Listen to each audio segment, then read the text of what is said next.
In the future days, which we seek to make secure, we look forward to a world founded upon our four essential human freedoms. The first is freedom of speech and expression everywhere in the world. The second is the freedom of every person to worship God in his or hers or theirs own way everywhere in the world. The third is freedom from want, which translated into world terms means economic understandings which will secure to every nation a healthy peacetime life for its inhabitants everywhere in the world.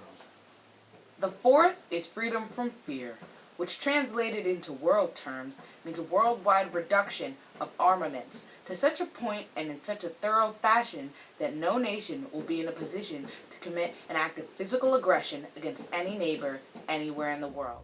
That is no vision of a distant millennium. The definite basis for a kind of world attainable in our own time and generation. That kind of world is the very antithesis of the so-called new order of tyranny, which the dictators seek to create with the crash of a bomb. To that new order, we oppose the greater conception, the moral order. A good society can face the schemes of world domination and foreign revolution alike without fear. Since the beginning of our American history, we've been engaged in change, in a perpetual, peaceful revolution. A revolution which goes on steadily, quietly adjusting itself to changing conditions without the concentration camp or the quicklime in the ditch. The world order which we seek is the cooperation of free countries working together in a friendly, civilized society. This nation has placed its destiny in the hands, heads, and hearts of the millions of free women and men.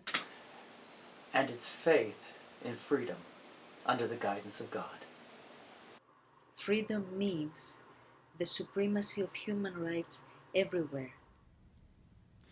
Our support goes to those who struggle to gain those rights or keep them. Our strength is our unity of purpose. To that high concept, there can be no end save victory. To that high concept, there can be no end save victory. To that high concept, there can be no end save victory. To that high concept, there can be no end save victory. To that high concept, there can be no end save victory. To that high concept, there can be no end save victory.